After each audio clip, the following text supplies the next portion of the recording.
जंगल में 4-5 दिनों से लगातार बारिशें हो रही थी। इतनी बरसात के कारण जंगल के पक्षियों के घोंसले भी टूट रहे थे। चिंकी, हमारा घोंसला तो टूट गया, अब हम कहाँ जाएं? चीकू जी, इस समय हमें भला कौन रखेगा? चलो चिड़िया के पास चलते हैं, वही हमारी मदद कर सकती है। वो पति पत्नी तेज बारिश में चिड़िया के घर के लिए उड़ते हैं। मानो चिड़िया अपनी बेटी मीना के साथ अपने घर में गहरी नींद सोई हुई थी। तभी बारिश के कतरे चिड़िया के चेहरे पर पड़ते हैं तो उसकी आँख खुल जाती है। उठो मीना बेटी, हमारी छत टपकना शुरू हो गई। अभी छत तो मैंने कल ही मरम्मत की थी, लेकिन कर भी क्या सकते हैं, जितनी बारिशें हो रही हैं, इससे तो मेरा घर टूटने का भी खतरा है। मामा, वो देखिए, बारिश का पानी तो घर के अंदर आ रहा है, हम तो डूब जाएंगे। नहीं मीना बेटी, ऐसा नहीं हो सकता। चलो मैं बाल्टी लेकर आती हूँ, हम ये पानी निकालते हैं। फिर मीना चिड़िया और उसकी मम्मा पानी बाल्टी में भर भर कर बाहर निकालने लगती हैं। लेकिन वो पानी तो कम होने की बजाय बढ़ता ही जा रहा था। मीना बेटी, हम ये पानी नहीं निकाल सकते, हमें घर से निकलना होगा, अब ये घर भी टूट जाएगा। लेकिन मम्मा, हम इतनी तेज बारिश में कहाँ जाएंगी? कबूतर के घर जाते हैं, वो हमारी मदद जरूर करेगा। वो माँ बेटी अपने घर से बाहर निकली ही थी कि चिंकी और चीकू तोता भी आ जाता है। क्या हुआ मानो बहन, तुम घर के बाहर क्यों बैठी हुई हो? चीकू भैया, क्या बताऊँ, मेरे पूरे घर में पानी भर चुका है, किसी समय भी मेरा घर टूट जाएगा, इसलिए मैं अपनी बेटी को लेकर कबूतर के पास जा रही थी। चिड़िया बहन, हमारा घर भी टूट गया है, इसलिए हम तुम्हारे पास आए थे, लेकिन अब तो तुम्हारा घर भी टूटने वाला है। चलो हम भी तुम्हारे साथ कबूतर के घर जाते हैं। फिर वो सब कबूतर के घर की ओर उड़ते हैं। जब वो सब कबूतर के घर पहुंचते हैं तो देखते हैं कि कबूतर और उसकी पत्नी पेड़ पर बैठे रो रहे हैं और उनका घर जमीन पर टूटा हुआ पड़ा था। कबूतर भैया, क्या हुआ, आपका घर कैसे टूटा? मानो बहन, इतनी तेज हवा चली कि जिस पेड़ पर हमारा घर था वो जोर जोर से हिलने लग गया और हमारा घर नीचे गिरकर टूट गया। कबूतर भैया, हमारे घर में भी बारिश का पानी जमा हो गया है और चीकू भैया का घोंसला भी टूट गया है। अब ऐसी तेज बारिश में हम सब कहाँ जाएंगे? मानो बहन, कौवों का घर मजबूत है, हम उन्हीं के घर जाते हैं, वो एक रात तो हमें रह ही लेने देंगे। फिर वो सब वहाँ से कौवों के घर जाते हैं। वो दरवाजे पर दस्तक देते हैं। कौन कौन है दरवाजे पर? बिजली बहन, मैं मानो चिड़िया और मेरे साथ कबूतर और तोता भी है। हम सब के घर टूट गए हैं, हम सबको एक रात बस अपने घर में बिता लेने दो। जैसे ही बारिश रुकेगी तो हम अपना घर बनाना शुरू कर देंगे। अच्छा, तुम सबको अपने घर ले आओ ताकि तुम सबके वजन से हमारा घर भी टूट जाए। चले जाओ यहाँ से। पिछली एक रात की तो बात है, आने देते हैं पक्षियों को। कोई जरूरत नहीं है, मैंने ठेका उठा रखा है सबका। बिजली बहन, मेरी बेटी को बहुत ठंड लग रही है, प्लीज हमें एक रात रहने दो। जल्दी निकलो सब यहाँ से, हमें नींद आ रही है। फिर वो सब वहाँ से उड़ते हैं। फिर वो सब पुराने बड़े पीपल के पेड़ पर रहने वाली बूढ़ी कौवी के पास जाते हैं। उस बूढ़ी कौवी का घर इतना मजबूत नहीं था, लेकिन फिर भी वो सभी पक्षियों को अपने घर में आने देती है। वो बूढ़ी कौवी सभी पक्षियों को खाना खिलाती है। आपका बहुत बहुत धन्यवाद माँ जी, मेरी बेटी ठंड बर्दाश्त नहीं कर सकती थी। अगर आप मुझे अंदर न आने देती तो शायद मैं अपनी बेटी को खो देती। बेटी, बुरे समय में ही तो एक दूसरे के काम आते हैं। अगर हम पक्षी एक दूसरे के काम नहीं आएंगे तो भला कौन हमारी मदद करेगा? हाँ माँ जी, हम पहले बादल कौवे के घर गए थे, लेकिन उसकी पत्नी बिजली बहुत घमंडी है। वो कहती है कि हम सब की वजह से उसका घर भी टूट जाएगा। तोते बेटा, भला हम उस बिजली कौवे से कैसे अच्छाई की उम्मीद लगा सकते हैं? जैसे ही बारिश रुकेगी तो हम सब इस जंगल से निकल जाते हैं, क्योंकि पहले भी इस जंगल में बहुत ज्यादा बारिशें होती हैं। क्या पता बच्चों, हम सब अपने घर बनाएं और फिर बारिशों से वो टूट जाएं। हमें कोई और ठिकाना ढूंढना होगा। माँ जी, मैंने सुना है कि इंसानों की बस्ती के आगे एक जंगल है, वहाँ मौसम भी ठीक रहता है, हम सबको वहीं जाना चाहिए। फिर वो सभी पक्षी मानो चिड़िया की बात मान लेते हैं। फिर वो सभी पक्षी वहाँ से चले जाते हैं। रास्ते में जब बिजली कभी पक्षियों को देखती है तो वो उन्हें आवाज लगाती है। अरे, ये सुबह सुबह कहाँ जा रहे हो तुम सब? बिजली, तुमने तो हमें अपने घर में नहीं रहने दिया। अब हम सब अपने लिए नया जंगल ढूंढने जा रहे हैं। वैसे भी इस जंगल में बहुत तेज बारिशें होती हैं। मैं तो तुम्हें भी कहती हूँ कि तुम दोनों भी हमारे साथ चलो। तुम्हारे घर का भी क्या भरोसा, वो भी तो टूट सकता है। हम सब इंसानों की बस्ती के आगे वाले जंगल में जा रहे हैं। आप भी हमारे साथ आ सकते हो। तुम्हारी काली जुबान, भला मेरा घर क्यों टूटेगा? बहुत पक्का है मेरा घर। हाँ, तुमसे बर्दाश्त नहीं होता कि मैं इतने बड़े और पक्के मजबूत घर में रहती हूँ। मैं तो आपका भला सोच रही थी बिजली बहन। कल को अगर आपका घर टूट गया तो आप अकेले इस जंगल में क्या करोगे? जब तुम सब गरीब पक्षी इस जंगल से निकल जाओगे तो हम भी खुश रहेंगे। फिर वो सभी पक्षी वहाँ से चले जाते हैं और उड़ते उड़ते दूसरे जंगल में पहुँच जाते हैं। नए जंगल में जाकर वो सब पक्षी अपने लिए नए नए घर बनाना शुरू कर देते हैं। एक रात जंगल में तेज बारिश होती है। कौवों के घर के पास एक बड़ा पेड़ था। वो पेड़ हवा के कारण उखड़ता है और उनके घर पर जा गिरता है। कौवों का घर नीचे गिरकर टूट जाता है। हमारा घर टूट गया। बिजली, अब ऐसी तेज बारिश में हम कहाँ जाएंगे? कोई और पक्षी भी नहीं है जंगल में हमारी मदद करने के लिए। बादल जी, वो सब इंसानों की बस्ती के आगे एक जंगल है, वहाँ गए हैं वो सब।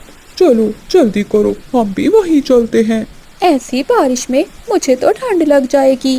बिजली, अगर यहीं बैठे रहे तो ऐसे ही मर जाएंगे। वो पति पत्नी वहाँ से उड़ते हैं। तेज बारिश और ठंडी हवा के कारण बिजली की तबीयत खराब हो जाती है। जब वो उस जंगल में पहुँचते हैं तो कोई पक्षी भी उन्हें अपने घर में नहीं आने देता।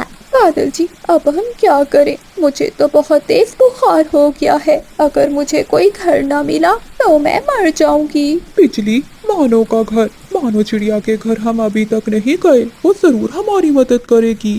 वो तो मुझसे बदला लेगी और अपने घर में नहीं आने देगी। चलो बिजली, जाकर तो देखते हैं। फिर वो दोनों पति पत्नी चिड़िया के घर जाते हैं और दरवाजे पर दस्तक देते हैं। चिड़िया घर से बाहर आती है। अरे बिजली और बादल, तुम दोनों यहाँ क्या कर रहे हो? मानो बहन, हमारा घर टूट गया। मेरी पत्नी की तबीयत बहुत खराब है और कोई भी पक्षी हमें अपने घर में नहीं आने दे रहा। प्लीज हमें अपने घर में रख लो। मानो चिड़िया जल्दी से उन कौवों को अपने घर में ले जाती है, उन्हें खाना देती है और बिजली कवि को बुखार की दवा देती है।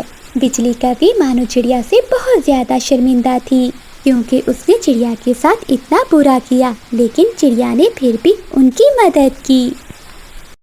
कबूतर राजा को अपनी बेटी पारो से बहुत प्यार था। प्यार तो सभी को अपनी बेटियों से बहुत ज्यादा होता है, लेकिन कबूतर महाराज अपनी बेटी पारो को अपनी नजरों से 1 मिनट के लिए भी ओझल नहीं होने देते थे। वो हमेशा अपनी बेटी को अपने पास ही रखता था। जंगल में एक मानो चिड़िया ही थी जो कबूतर महाराज की बेटी को अपने साथ जंगल में घुमाने ले जाया करती थी। उसी जंगल में बिजली कवि और बादल कव्वा भी रहते थे जो मानो चिड़िया से बहुत जलते थे। बादल जी, ये कबूतर महाराज चिड़िया को बहुत इज्जत देता है। अब मुझसे बर्दाश्त नहीं होता। जो भी अच्छा भोजन होता है वो कबूतर महाराज उस चिड़िया को ही दे देता है। क्यों ना हम मिलकर कोई शैतानी करें? हाँ बिजली, अच्छा तो मुझे भी नहीं लगता। छोटी छोटी बात पर वो मानो चिड़िया शिकायत लगाती है कबूतर महाराज। लेकिन बताओ तो सही कि अब हम क्या शैतानी करने वाले हैं? बादल जी, मैंने देखा है कि वो चिड़िया रोज महाराज की बेटी को घुमाने लेकर जाती है। बस हम किसी तरह से महाराज की बेटी का अपहरण कर लेते हैं और फिर नाम लगा देंगे उस बानो चिड़िया का। हाँ, महाराज को तो अपनी बेटी से प्यार भी बहुत है। वो तो सीधा मानो चिड़िया को फांसी ही लगाएगा। लेकिन बिजली, हम सब ये करेंगे कैसे? ये सब तो मुझ पर छोड़ दो। जैसे मैं कहती जाऊँ वैसा करते जाओ। बाबा, आज मुझे तितलियाँ देखने जानी है। आप चिड़िया आंटी से कहें ना कि वो मुझे ले जाएं। बेटी पारो, तितलियां तो झरने पर आती हैं और वो यहाँ से बहुत दूर है। मैं तुम्हें इतनी दूर नहीं भेज सकता। प्लीज पापा, मेरा बहुत मन करता है रंग बिरंगी तितलियाँ देखने को। तभी वहाँ मानो चिड़िया भी आ जाती है। आंटी, मुझे तितलियाँ देखने जाना है, लेकिन पापा नहीं मान रहे। आप प्लीज मेरे पापा को बनाए ना, मुझे तितलियाँ देखने जाना है। कबूतर महाराज जी, अगर पारो इतनी जिद कर रही है तो मैं इसे दिखाती हूँ तितलियाँ। फिर कबूतर महाराज भी चिड़िया की बात मान लेता है और मानो चिड़िया पारो को लेकर वहाँ से चली जाती है। थोड़ी दूर जाकर वो दोनों एक पेड़ पर बैठ जाती हैं। पास में बिजली और बादल भी बैठे हुए थे। बादल, वो देखो चिड़िया और पारो बैठी हुई हैं। मौका बहुत अच्छा है, आज तो हम पारो का अपहरण कर कर ही रहेंगे। फिर वो दोनों पति पत्नी चिड़िया के पास चली जाती हैं। चिड़िया बहन, कहाँ लेकर जा रही हो महाराज की बेटी को? पारो जिद कर रही थी कि तितलियाँ देखने जाना है। महाराज तो मान नहीं रहे थे, लेकिन मैंने मना लिया महाराज को। फिर मानो चिड़िया और महाराज की बेटी पारो वहाँ से चली जाती हैं। चलो बादल, मुझे पता है ये जरूर तितलियाँ देखने झरने पर ही जाएंगी। इनके जाने से पहले हम जाकर झरने से सारी तितलियाँ भगा देते हैं और फिर मौका पाकर महाराज की बेटी का अपहरण करेंगे। ऐसा कहते हुए वो दोनों पति पत्नी छोटे रास्ते से होते हुए झरने पर पहले ही पहुंच जाते हैं। चलो चलो तितलियों, भाग जाओ यहाँ से। महाराज का हुक्म है कि अब तुम कभी झरने पर नहीं आओगी। ऐसा सुनते ही सभी तितलियाँ वहाँ से चली जाती हैं। बिजली कवि और बादल कव्वा पास में ही छुपकर बैठ जाते हैं। थोड़ी देर में मानो चिड़िया और महाराज की बेटी भी आ जाती हैं। अरे ये क्या हुआ, आज तितलियाँ क्यों नहीं है झरने पर? यहाँ तो हर रोज तितलियाँ आती हैं, लेकिन आज क्यों नहीं? चिड़िया आंटी, आप तो कहती थी कि यहाँ तितलियाँ होंगी, लेकिन यहाँ पर तो कोई भी तितली नहीं है। पारो बेटी, ये तो मैं भी नहीं जानती कि आज तितलियाँ कहाँ चली गई हैं। तुम यहीं बैठो, मैं थोड़ा आगे झरने पर देख कर आती हूँ। शायद तितलियाँ वहाँ चली गई हों, लेकिन तुम यहीं बैठी रहना, कहीं भी जाना नहीं है, मैं अभी आती हूँ। फिर मानो चिड़िया वहाँ से थोड़ी आगे दूसरे झरने की ओर चली जाती है। चल बे बादल, यही मौका है इस चिड़िया को फंसाने का। पारो बेटी, तुम यहाँ क्या कर रही हो?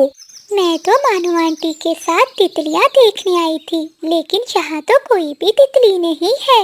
वो चिड़िया तुम्हें तितलियाँ दिखाना नहीं चाहती। पता है तितलियाँ तो दूसरी दिशा में होती है। पता है वो तुम्हें वहाँ क्यों नहीं लेकर गई? क्योंकि वो खुद अकेली ही तितलियों को देखना चाहती है। उसे ये जरा भी अच्छा नहीं लगता कि कोई और तितलियों को देखे। तुम चलो हमारे साथ, हम तुम्हें लेकर चलते हैं तितलियों के पास। कबूतर महाराज की बेटी बादल और बिजली की बातों में आ जाती है और वो उन दोनों के साथ चली जाती है। बिजली और बादल पारो को लेकर सीधा गुफा की ओर चले जाते हैं। आंटी, तितलियाँ तो यहाँ भी नहीं है। इन तितलियों को देखना कितना मुश्किल काम है। जरा रुको तो सही, मैं दिखाती हूँ तुम्हें तितलियाँ। ऐसा कहते हुए एक पत्थर के साथ बिजली का भी पारो को बांध देती है। मेरा क्या दोष है बिजली आंटी, आपने मेरे साथ ऐसा क्यों किया? देखो पारो, तुम्हारा तो कोई दोष नहीं है, लेकिन वो चिड़िया मुझे जरा भी अच्छी नहीं लगती, क्योंकि तुम्हारा बाबा महाराज हर अच्छी चीज उस चिड़िया को ही देता है।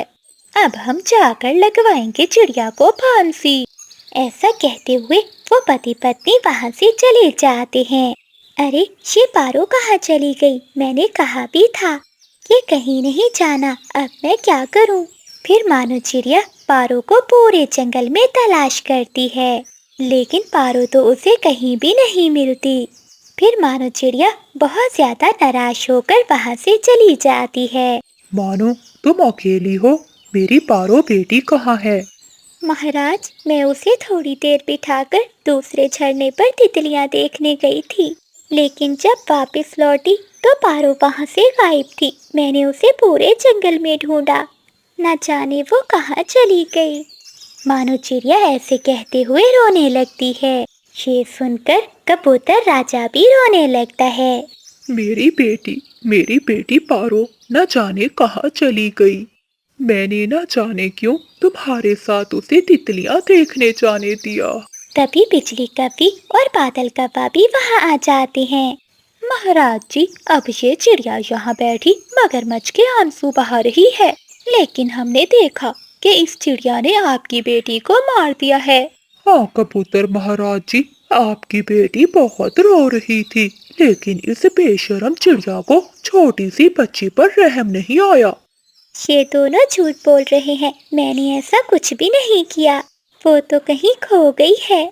चुप कर जाओ मानो चिड़िया, मेरी बेटी में मेरी जान थी, तुमने तो मेरी बेटी को मार दिया। बिजली और बादल, आज से तुम दोनों मेरे साथ ही रहोगे। और तोते, इस चिड़िया को फांसी दी जाए, यही मेरा आखिरी आदेश है। जैसा आपका हुक्म महाराज। मेरा कोई दोष नहीं है, मैं बेकसूर हूँ, मैंने कुछ भी नहीं किया। मानो चिड़िया बहुत रोती है, लेकिन कोई भी चिड़िया पर विश्वास नहीं करता और फिर सब उसे फांसी घाट की तरफ ले जाते हैं। बिजली, मान गया मैं तुम्हारे दिमाग को। इस जंगल में कोई भी पक्षी तुम जैसा चालाक नहीं है। तोते भैया, मेरा कोई दोष नहीं है, आप तो मेरा विश्वास करो। कोई भी मेरा विश्वास नहीं कर रहा। मैंने अपनी पूरी उम्र यही गुजारी है। तुम तो इस बात को जानते हो ना कि मैं ऐसा नहीं कर सकती। महाराज की बेटी कहीं खो गई है, मैंने उसे नहीं मारा। चिड़िया, मैं कुछ नहीं कर सकता। महाराज ने तुम्हें फांसी का हुक्म दिया है, लेकिन अभी शाम तक का समय है, मैं चाहता हूँ। मैं अपनी पूरी कोशिश करूँगा कि कहीं से महाराज की बेटी मिल जाए। ऐसा कहते हुए तोता वहाँ से चला जाता है। तोता चढ़ने की ओर जाता है, लेकिन वहाँ तो कोई भी नहीं था और फिर दूसरी दिशा में चला जाता है। वो पूरे जंगल में ढूंढता है और फिर वो पहाड़ों की ओर चला जाता है और थक हार कर वो एक पेड़ पर बैठ जाता है। वो अभी बैठा ही था कि आसमान पर गहरे बादल छा जाते हैं और फिर तेज बारिश शुरू हो जाती है। ये बारिश अचानक कैसे इतनी तेज आ गई? मैं ऐसा करता हूँ, वो सामने गुफा में थोड़ी देर बैठ जाता हूँ और फिर जैसे ही बारिश रुकेगी, महाराज की बेटी को ढूंढने निकल जाऊंगा। और फिर चीकू तोता गुफा के अंदर चला जाता है। अंदर जाते ही तोता ये देखकर हैरान होता है कि गुफा के अंदर तो महाराज की बेटी एक पत्थर से रस्सियों के साथ बंधी हुई थी। पारो, तुम यहाँ कैसे? मैं तो चिड़िया आंटी के साथ झरने पर तितलियाँ देखने आई थी, लेकिन झरने पर तितलियाँ नहीं थी। जब आंटी तितलियाँ देखने दूसरी दिशा में गई, तो पीछे से बिजली आंटी और बादल अंकल मुझे यहाँ ले आए और यहाँ आकर मुझे रस्सियों से बांध दिया और वो कह रहे थे कि उन्हें चिड़िया आंटी अच्छी नहीं लगती। चलो पारो बेटी, अब हमें जल्दी से वापस जाना होगा, क्योंकि आपके पापा चिड़िया को फांसी देने वाले हैं। बारिश भी रुक जाती है, फिर वो दोनों वहाँ से जल्दी वापस लौटते हैं। फांसी की पूरी तैयारी हो चुकी थी। चिड़िया को फांसी पर लटकाया ही जाने वाला था। महाराज जी, समय हो गया है, अब देर किस बात की, लटकाओ इस बेशरम चिड़िया को। बिजली ने अभी ये बात की ही थी कि वहाँ तोता और पारो आ जाते हैं। पापा, बाबा देखो, मैं आ गई। मेरी बेटी तुम कहाँ चली गई थी? हमने तुम्हें बहुत ढूंढा। बाबा, मुझे इन दोनों कौवों ने गुफा में बांध दिया था। फिर तोता पूरी बात कबूतर महाराज को बताता है। फिर कबूतर महाराज बिजली और बादल को फांसी पर लटका देता है और कबूतर महाराज चिड़िया से माफी मांगता है। जंगल में आसमान पर गहरे स्याह बादल छाए हुए थे, जो किसी आने वाले बड़े तूफान का संकेत दे रहे थे। कोमल चिड़िया अपने टूटे हुए घोंसले में अपने बेटे बबलू को पंखों में छुपाई बैठी थी, जिसका शरीर बुखार से तप रहा था। सो जा मेरे लाल, अभी तेरे पापा आते ही होंगे। देखना, वो तुम्हारे लिए मीठे मीठे फल लाएंगे। बस थोड़ी देर और मेरे बच्चे, इंतजार कर लो, तभी कोमल चिड़िया को पंखों की फड़फड़ाहट सुनाई देती है। बंटी चिड़ा पिंकी चिड़िया के साथ घर आता है। शुक्र है बंटी जी, आप आ गई। देखे बबलू की हालत कितनी खराब है। बुलबुल डॉक्टर ने कहा है कि इसे ताकत की जरूरत है। क्या आप कुछ लाए हो? नहीं, कुछ नहीं लाया और अब से मैं कुछ लाऊंगा भी नहीं। देखो कोमल, मैं तुम्हारी इस रोज रोज की बीमारी और तुमसे बहुत तंग आ गया हूँ। मैं भी एक आजाद पक्षी हूँ और मैंने अपनी जिंदगी का फैसला कर लिया है। शेर रही पिंकी, मैंने इससे शादी कर ली है। ये आप क्या कह रहे हैं बंटी जी? देखिए ना, हमारा घर है, हमारा बच्चा है। क्या आपको अपने छोटे मासूम बच्चे पर भी तरस नहीं आया? तरस, मोहब्बत अब बोझ बन गई है। मुझे पिंकी चिड़िया मिल गई है। देखो तो ये कितनी सुंदर और जवान है। इसके पास रहने के लिए एक बड़ा आलीशान हरा भरा खेत भी है। मैं इसके साथ ही रहूंगा। आज के बाद मेरा इंतजार मत करना। मैं तुम्हें और इस बीमार बच्चे को हमेशा के लिए छोड़कर जा रहा हूँ। ऐसा कहते हुए बंटी चिड़ा पिंकी चिड़िया को लेकर वहाँ से चला जाता है। ये सब देखकर कोमल चिड़िया रोने लगती है। वो बेचारी मासूम चिड़िया करती भी तो क्या, वो अपने बेटे के पास बैठ जाती है। उसी समय सामने बैठे बादल और बिजली ये सब देख रहे थे। बादल जी, देखा, बंटी तो चला गया किसी और चिड़िया के साथ। अब ये छोटी चिड़िया कहाँ से हमारे घर का किराया देगी? हाँ बिजली, तुम ठीक कहती हो। चलो इसे घर से निकाल देते हैं और किसी पक्षी को घर किराए पर दे देंगे। ऐसा कहते हुए वो दोनों पति पत्नी चिड़िया के पास जाते हैं। हाय हाय चिड़िया, तेरा पति तो उड़ गया। अब तू हमारे घोंसले का किराया कैसे देगी? तेरा तो इस जंगल में कोई और भी नहीं है। तू अपना सामान उठा और यहाँ से दफा हो जा। बिजली बहन, ऊपर वाले के लिए मुझ पर रहम करो। मेरा बच्चा मर रहा है और बाहर तूफान है। मैं इसे लेकर इस हाल में कहाँ जाऊंगी? कम से कम आज की रात तो हमें यहाँ रहने दो। देख चिड़िया, अगर तू कह रही है तो ठीक है। आज की रात है तेरे पास। कल का सूरज निकलते ही तुम यहाँ से चली जाना, वरना तुझे धक्के देकर बाहर निकाल दूंगा। ऐसा कहते हुए बादल और बिजली वहाँ से चले जाते हैं। कोमल चिड़िया अपने बेटे को पंखों से लगाकर फूट फूट कर रोने लगती है। तभी जंगल में बारिश भी शुरू हो जाती है। कोमल चिड़िया अपनी टूटी हुई हिम्मत जमा करती है और अपने जख्मी दिल के साथ तोते के घर जाती है। तोता और तोती अपने लकड़ियों के घर में बैठे अमरूद खा रहे थे। कोमल चिड़िया दरवाजे पर जाकर दस्तक देती है। तोते भैया, तोती बहन, जल्दी दरवाजा खोले, मेरी बात सुने। पति जी, इस समय अब कौन आ गया है? चलो चलकर देखते हैं। ऐसा कहते हुए तोता और तोती अपना छाता लिए बाहर आते हैं। तोते भैया, मेरा पति मुझे इस हाल में छोड़कर चला गया है। मेरे पास अपने बच्चे को खिलाने के लिए एक भी दाना नहीं है। बबलू की सांसें उखड़ रही हैं। आप मुझे थोड़ा सा भोजन दे दे। चिड़िया की बात सुनकर तोती बोलती है, देखो कोमल, इस समय हमारे पास कुछ भी नहीं है। हमने थोड़ा भोजन जमा किया है क्योंकि कल मेरी माँ और मेरी बहन आने वाली है। अगर वो भोजन हमने तुम्हें दे दिया तो हम उन्हें क्या खिलाएंगे? और वैसे भी अगर तुम्हारा पति तुम्हें छोड़कर गया है तो इसमें तुम्हारी ही गलती होगी। तोती बहन, ऐसी बातें मत करो। इस समय मेरे मासूम की जान का सवाल है। वो भूख और बुखार से नीला पड़ रहा है। देखो कोमल, चिंकी ठीक कह रही है। हम तुम्हें भोजन देकर अपनी दावत खराब नहीं करना चाहते। तुम बंटी कबूतर के पास जाओ, हो सकता है उसके पास कुछ दाने बचे हो। अब जाओ, हमारी नींद खराब हो रही है। कोमल चिड़िया मायूसी और दुख के बोझ तले दबी हुई कबूतर के पास जाती है, जो अपने घोंसले में बैठा बारिश का मजा ले रहा था। कबूतर भैया, बबलू बहुत बीमार है। इसने कल से कुछ नहीं खाया। क्या आपके पास थोड़ा सा दाना होगा? ओह कोमल बहन, तुमने बहुत देर कर दी आने में। अभी थोड़ी देर पहले ही मैंने सारा दाना खत्म किया है। अब तो मेरे पास भी कुछ नहीं है। जंगल में तो बहुत तेज बारिश हो रही है। ऐसी बारिश में अब मैं अपने घोंसले से भी नहीं जा सकता। हाँ, अगर तुम सुबह आओगी तो मैं दाना ढूंढकर तुम्हें दे दूंगा। कोमल चिड़िया को महसूस होता है कि इस जंगल के सभी पक्षी अब पत्थर दिल बन चुके हैं। ए ऊपर वाले, सबने अपने दरवाजे बंद कर लिए, पर तेरा दरवाजा तो खुला है। मैं इस बारिश में अपने बेटे के लिए कहाँ से दाना ढूंढूं? लेकिन मुझे हिम्मत नहीं हारनी होगी मेरे बच्चे की रक्षा करना। अगर मैं वापस ना आ सकूं तो इसे अपने पास बुला लेना, पर इसे तड़पने ना देना। ऐसा कहते हुए कोमल चिड़िया अपने भीगे हुए पंखों को झाड़ती है और इस तूफानी रात में दूर खेतों की तरफ उड़ जाती है।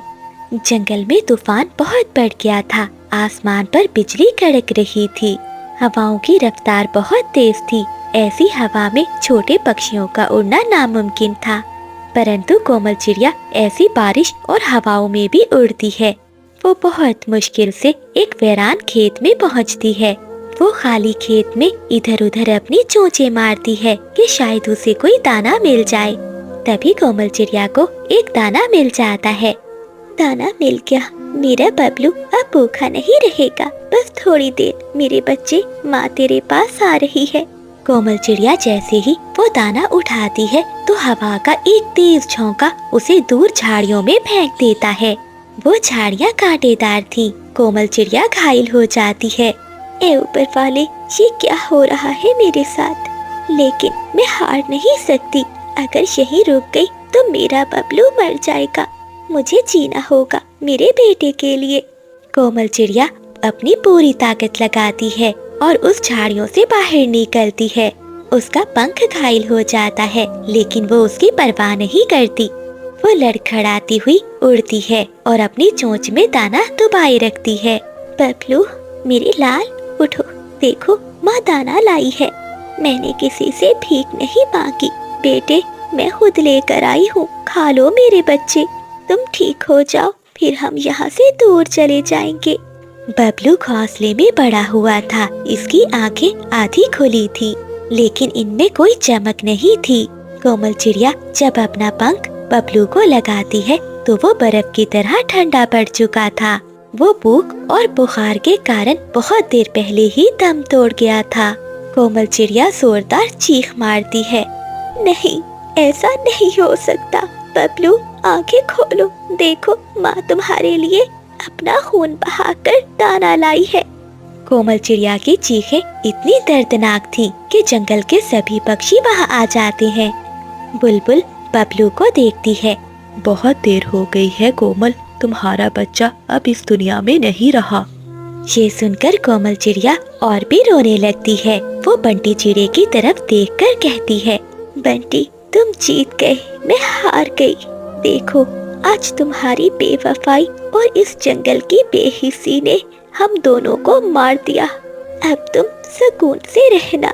ऐसा कहते हुए कोमल चिड़िया गिर जाती है और वो भी इस दुनिया को छोड़कर अपने बेटे के पास चली जाती है। ये देखकर सभी पक्षियों की आंखों में आंसू थे। अब वो अपने किए पर बहुत पछता रहे थे। बुलबुल कहती है, आज तुम सब मुजरिम हो। तुम्हारी बेहिसी ने एक माँ को मार दिया। आज से ये पेड़ कभी हरा नहीं होगा, क्योंकि यहाँ एक माँ की आखिरी पुकार गूंजी है। मैंने सब पर बात कर दिया। मैंने अपनी जिंदगी बनाने के लिए अपने परिवार को ही खो दिया। अब मैं इस बोझ के साए तले कैसे जीऊंगा? बंटी चिड़ा ऐसे जोर जोर से रोने लगता है, लेकिन अब पछतावे के अलावा उसके पास कुछ भी नहीं बचा था। तभी आसमान से एक जोरदार बिजली कड़कती है और कौवों के घर पर गिरती है। कौवों का घर जलकर राख हो जाता है। ये देखकर बुलबुल कौवों से कहती है, देखो बिजली, ये कुदरत का इंसाफ है। तूने कोमल को घर से निकालने की कोशिश की थी, आज कुदरत ने तुम्हें ही बेघर कर दिया।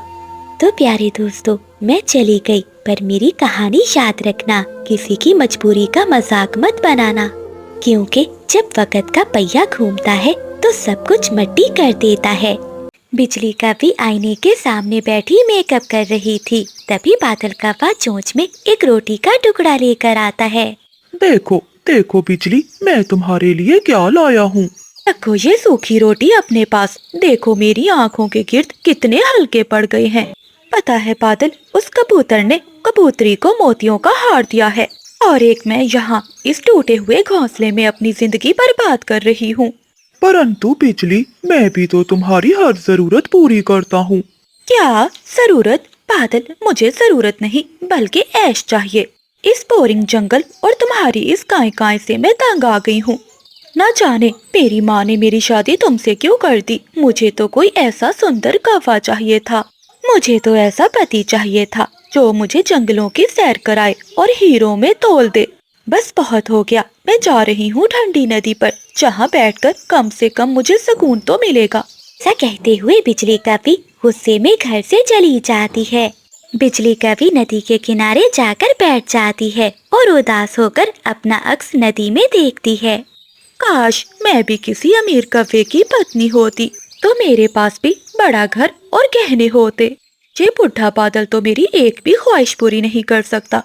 बिजली कवि ऐसे बैठी बड़बड़ा रही थी कि अचानक एक कौवा, जिसकी आंखों पर चश्मा लगा था, काय काय करता हुआ वहां आता है। वो बिजली कवि को देखकर बोलता है, ए ऊपर वाले, क्या मैं ख्वाब देख रहा हूँ? क्या नदी पर कोई परी उतर आई है या आसमान का कोई सितारा टूटा हुआ है? बिजली कवि उस कौवे की बातें सुनकर खुश होती है। आप कौन हैं और यहाँ क्या कर रहे हैं? मेरा नाम भूरा कौवा है। मैं शहर वाले जंगल से आया हूँ।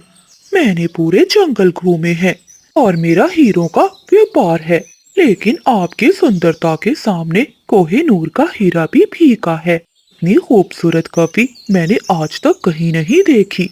क्या सच में मैं इतनी सुंदर हूँ? लेकिन यहाँ मेरी कोई कदर ही नहीं करता। मेरा पति तो सारा दिन घर से बाहर रहता है। कदर तो वो करते हैं जिनके पास हीरा पहचानने वाली आँख हो। आपके ये पंख रेशम से भी नरम है। आपको तो चांदी के तख्त पर बैठना चाहिए। मेरा शहर वाले जंगल में एक बहुत बड़ा घर है जो गहनों से भरा हुआ है। अगर आप चाहें तो वो सब आपका हो सकता है। ये सारी बातें सुनकर बिजली कवि की आंखों में चमक आ जाती है। क्या सोच रही हैं कवि जी? आज रात मैं वापस शहर वाले जंगल की तरफ जा रहा हूँ। तुम पुरानी गार के पास आ जाना, वहाँ से हम दोनों साथ चलेंगे। जी भूरे जी, आप तो मेरे ख्वाबों के राजा निकले। मैं जरूर आऊंगी। वो बुढ़ा बादल तो कभी मुझे उस नदी के पार भी नहीं लेकर गया। अब मैं उसके साथ नहीं रह सकती। मैं रात होते ही पहुँच जाऊंगी। ऐसा कहते हुए वो कौवा वहाँ से चला जाता है और बिजली कवि खुशी खुशी अपने घर लौट जाती है। चीकू तोता, कोमल चिड़िया और कबूतर तीनों मैदान में बैठे दाना खा रहे थे। चिड़िया बहन, जरा वो देखो, वो सामने कौन सा कौवा है? हमारे जंगल का तो नहीं लगता। हाँ तोते भैया, लग तो ऐसे रहा है कि ये किसी दूसरे जंगल से आया है। चलो चलकर पूछते हैं। ऐसा कहते हुए वो तीनों दोस्त कौवे के पास जाते हैं। अरे कौवे भैया, आप कहाँ से आए हो? मैं शहर वाले जंगल से आया हूँ। मैं एक हीरों का व्यापारी हूँ, इसलिए जंगल जंगल घूमता हूँ। अच्छा, तो कौवे भैया ये लीजिए दाने, आप ये खा लीजिए। आप हमारे जंगल के मेहमान हैं। हाँ, चिड़िया ठीक कह रही है। हमारे जंगल में जो भी आता है हम उसका बहुत ख्याल रखते हैं। जंगल में रात हो जाती है। बादल कौवा अपने घोंसले में सोया हुआ था। बिजली कवि चुपके से अपने सामान की पोटली बांधती है। बाय बाय बादल, अब मैं रहूंगी महलों में और तुम यहाँ टूटे हुए घोंसले में। ऐसा कहते हुए बिजली कवि वहाँ से चली जाती है। बुलबुल भागी भागी कोमल चिड़िया के पास आती है। चिड़िया, मुझे सूचना मिली है कि शहर वाले जंगल से हमारे जंगल में एक कौवा आया है। वो कौवा कोई आम नहीं बल्कि वो चीलों और उल्लुओं के साथ मिला हुआ है। उसका काम पक्षियों को पकड़कर उन्हें देना है। बदले में वो उनसे हीरे लेता है। क्या बुलबुल बहन, ये आप क्या कह रही हैं? हाँ चिड़िया बहन, ये सच है। मुझे अभी अभी मेरे भाई ने बताया है कि उस कौवे को आज हमारे जंगल की तरफ आते देखा है। बुलबुल बहन, जरूर वो भूरा कौवा ही होगा। हमें सभी पक्षियों को सावधान करना होगा। चलो चलते हैं। ऐसा कहते हुए वो दोनों तोते और कबूतर के पास जाती हैं। कोमल चिड़िया भी सारी बात उन्हें बताती है। तभी शोर मचाता हुआ बादल कौवा वहाँ आता है। गजब हो गया, मेरी पत्नी घोंसले में नहीं है। न जाने वो कहाँ चली गई है। उसका सामान भी नहीं है। लगता है वो मुझे छोड़कर चली गई। बादल भैया, ये जरूर उस भूरे कौवे का काम होगा। उसी ने बिजली को लालच दी होगी। कौन सा भूरा कौवा? फिर चिड़िया कौवे को सारी बात बताती है। बुलबुल कहती है, चिड़िया बहन, इससे पहले कि देर हो जाए हम सबको पहाड़ों की ओर जाना चाहिए। वो जरूर गार में ही होंगे। ऐसा कहते हुए सभी पक्षी पहाड़ों की ओर चले जाते हैं। भूरे, देखो मैं आ गई। अब चलो जल्दी से, मुझे वो हीरो का हार चाहिए। हार? हो। बेवकूफ कौवी, हार नहीं। आज तो तुम शिकारी के पेट में जाओगी। मैंने तुम्हें चील को बेच दिया है। क्या? ये तुम क्या कह रहे हो? तुमने मुझे धोखा दिया।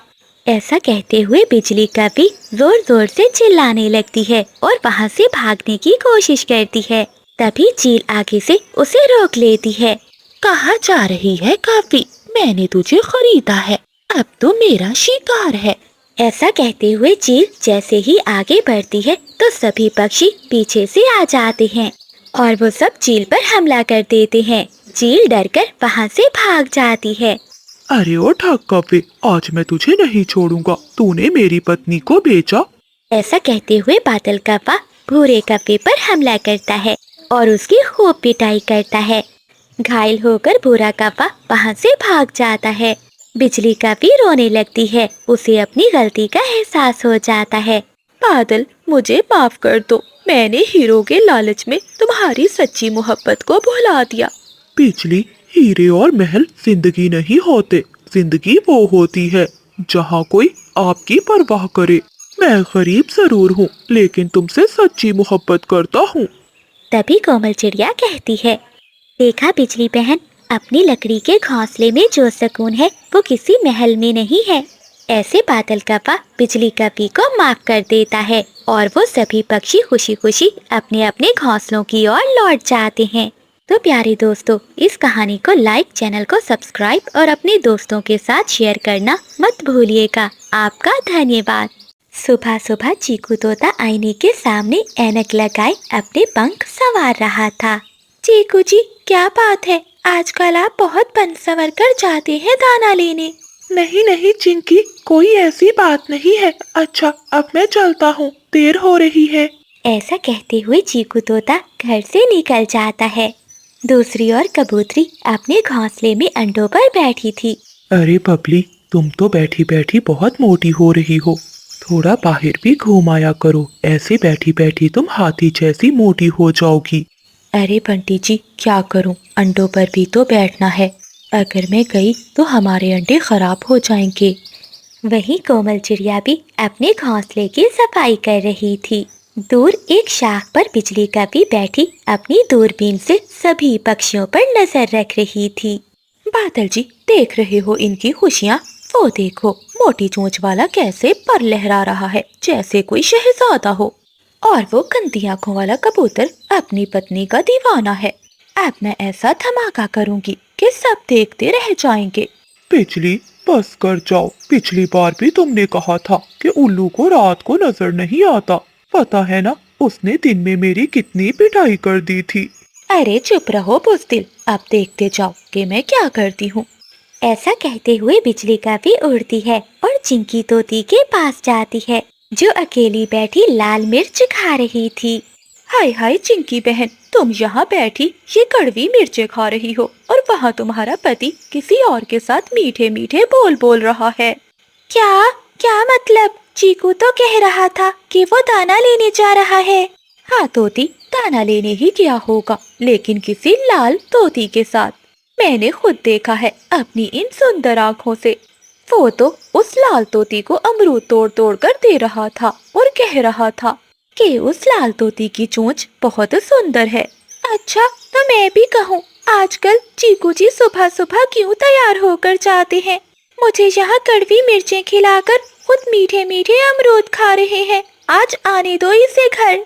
इसके सारे पंख ना नोच लिए तो मेरा नाम भी चिंकी